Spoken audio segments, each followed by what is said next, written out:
Bonjour à toutes, j'espère que vous allez bien, je vous emmène avec moi pour une nouvelle vidéo.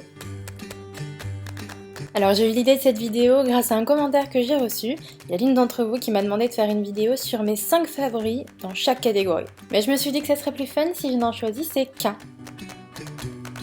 Donc allez, c'est parti, on commence avec la première catégorie, les fonds de teint.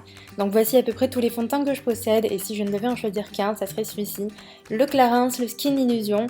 Donc moi je l'ai dans la teinte 110 pour l'été, et c'est un fond de teint donc qui n'est pas trop épais, pas trop liquide, qui s'étale vraiment très bien. Et il a un effet vraiment lumineux, c'est ce que j'aime chez lui, donc il est bien couvrant, et il est lumineux, et il sent divinement bon. Alors il a tendance à briller dans les premiers instants, mais ensuite il se matifie et ça fait un effet lumineux vraiment très joli.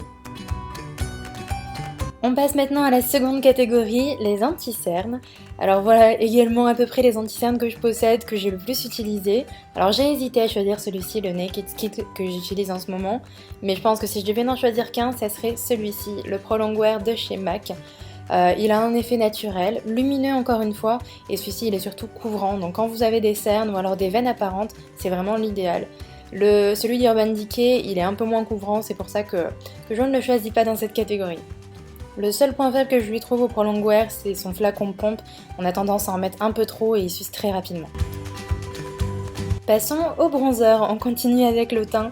Cette fois j'en ai quand même pas mal des bronzers, j'en ai testé vraiment beaucoup et mon préféré en ce moment c'est celui-ci, celui de chez MAC, c'est la collection Vibe Trip et c'est un bronzer qui n'a pas d'irisé, pas de satiné, il est simplement mat et il n'est pas orangé non plus, donc je trouve qu'il a un effet très naturel. Moi je l'applique avec un pinceau duo fibre pour voilà, accentuer cet effet naturel, uniquement avoir ce petit côté bronzé et non pas hyper contouring. Apportant un peu de couleur avec les blushs. Franchement les blushs c'était la catégorie la plus difficile à sélectionner. En ce moment j'aime beaucoup celui de chez Maybelline et celui de chez MAC qui a un rendu magnifique, mais ce sont surtout des blushs d'été. Si je devais en choisir qu'un seul qui ferait été et hiver, ce serait celui-ci, celui de chez Tarte. Je l'aime beaucoup parce que déjà il n'a pas d'irisé, j'aime bien moi tout ce qui est plutôt mat et il a une tenue vraiment très très bonne. Ce petit côté, voilà, il a une couleur un peu framboise et je trouve qu'il est vraiment très très joli. Il n'est pas trop pigmenté comme ceux de chez MAC par exemple, donc du coup on peut vraiment doser ça de façon hyper naturelle. Bien sûr vous pouvez retrouver toutes les références exactes ainsi que les teintes dans la barre d'infos. Passons à présent au highlighter, à la lumière. Là aussi j'en ai quand même pas mal, mais si je devais en choisir qu'un, ça serait celui-ci. Alors je sais pas s'il est encore commercialisé, donc ça je vous le mettrai dans la barre d'infos. C'est celui de chez Estée Lauder, c'était une collaboration avec Courrèges et je le trouve sublime. Alors j'étais complètement dévastée quand je l'ai cassé, mais ça va, il m'en reste encore. Et comme vous pouvez le voir, il a un effet ultra lumineux, ça accroche complètement à la lumière, il n'est pas trop doré, pas trop rosé non plus, c'est vraiment, pour moi c'est la perfection pour les highlighters. Alors les sourcils maintenant, comme vous pouvez le voir, j'ai pas mal de formats différents pour redessiner mes sourcils. Alors dans un premier temps, j'ai hésité à choisir le Brow Pomade de chez Anastasia Beverly Hills, mais finalement je choisis le Cabro de chez Benefit. Pour moi c'est vraiment le même gel que le Anastasia, la couleur c'est exactement la même. Je crois que j'ai celui dans la teinte 2 et blonde pour Anastasia. Mais ce que je préfère chez le Benefit, c'est voilà, on a le petit pinceau qui est intégré, donc si je pars en voyage, c'est juste parfait, j'ai pas 40 000 pinceaux, et surtout il est d'une précision vraiment super. Le gel ne bouge pas dans la journée, il tient parfaitement bien, et surtout le Benefit, on peut le trouver en France. Ah, les palettes et fards à paupières. Gros calvaire pour choisir laquelle, ça serait ma préférée, franchement je les aime toutes, mais si je devais n'en choisir vraiment qu'une, ça serait celle-ci, la Chocolate Bar. Alors franchement j'ai pas 15 000 palettes, par exemple la Chocolate Bar j'en ai qu'une seule, j'ai la semi-sweet, et c'est ma préférée. Je vais quand même choisir un seul fard, ça serait le Rhum Raisin, je pense qu'on peut le voir c'est le plus utilisé.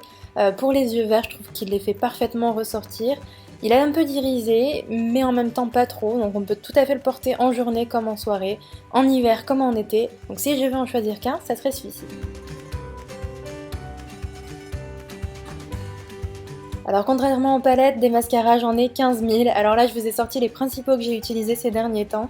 Et si je devais en choisir qu'un, je crois que je vous l'avais déjà dit, ça serait vraiment celui-ci, le Better Than Sex, pour moi c'est la référence. Il est juste super, en fait il a une brosse qui va apporter pas mal de matière mais qui va pas faire de paquets, il les allonge, il apporte du volume, c'est vraiment the best of mascara. Les rouges à lèvres maintenant. Alors encore une fois, j'en ai vraiment pas mal, mais pour le coup, j'ai pas eu trop de mal à trouver mon favori. J'aime beaucoup en ce moment celui-ci, le Vivid Matte Liquide de chez Je mets Maybelline. Mais c'est tout de même pas mon favori. Le liquide suède aussi, dans la teinte Doux Murmure, vous me l'avez beaucoup demandé, c'est vrai que j'aime beaucoup cette couleur. Et je vais rester également dans les mêmes couleurs, mais cette fois de chez NARS, c'est celui que je mets quasiment tous les jours. D'ailleurs, on peut le voir, hein, il est quand même déjà pas mal utilisé. Alors je vous mets la référence en barre d'infos, je l'ai plus en tête, mais il a un rendu qui est vraiment super joli, il est surtout très agréable à porter. Et c'est vraiment le genre de rouge à lèvres assez neutre que je vais pouvoir porter avec toutes sortes de maquillages. Et voilà au final mon maquillage complet réalisé avec uniquement mes produits favoris. J'espère que cette vidéo vous aura plu. Moi je vous fais plein de gros bisous et je vous dis à très vite dans une prochaine vidéo. Et d'ici là, retrouvez-nous sur les réseaux sociaux, sur Snapchat et sur Instagram. Bye bye!